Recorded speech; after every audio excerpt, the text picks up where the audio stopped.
আমাদের ইন্ডিয়াকে তুষারের আপন ভাগ্নে ছিল হলো আমার ওয়াইফ। আচ্ছা। তা ও তখন ছোট, ক্লাস আচ্ছা। 2-3 তে পড়ে এরকম। তার মানে আপনাদের বয়সের পার্থক্য কত?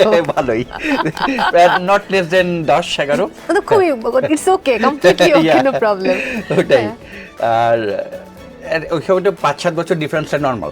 হ্যাঁ, হ্যাঁ। আমি ওই 11 বছর আমাদের ডিফারেন্স। তো ছোটবেলা থেকে আমাদেরকে দেখতো, হ্যাং আউট করতাম অ্যান্ড হোয়াট নট সবকিছু।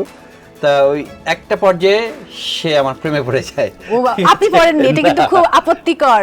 তিনি কিন্তু দেখছেন আজকে হয়তো। হয়তো। আচ্ছা, তার মানে আপনি বলতে আর আমি চাচ্ছেন যে এভাবে চিন্তাই করিনি, যেহেতু আমার ফ্রেন্ডের ভাগ্নি, আমার হ্যাঁ, মাথায় হ্যাঁ। আসেনি এই বিষয়টা। আচ্ছা, সে প্রেমে পড়ে গেল, আপনি পড়েননি। না। আপনি তাহলে কবে প্রেমে পড়লেন? করলাম ওই তো যখন অ্যাপ্রোচ করলো, অনেক চিন্তা করলাম, ওকে ঠিক আছে।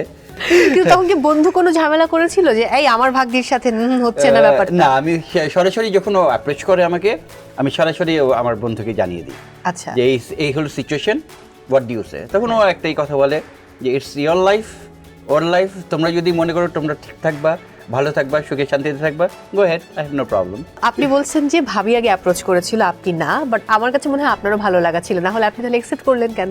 না, তা তো ছিলই, অবশ্যই ছিল, কিন্তু আচ্ছা। চিন্তা করি নাই কখনো, ব্যাপারটা মাথায় আনিনি। আচ্ছা। হ্যাঁ, ভালো লেগেছিল অবশ্যই। তাহলে প্রেমের কত বছর আর যৌথ জীবনের কত বছর, মানে এক ছাদের নিচে কত বছর? প্রেম করেছি হলো 6 মাস, তারপরে বিয়ে, আর একসাথে নিজে 26 বছর। 26 বছর। হ্যাঁ।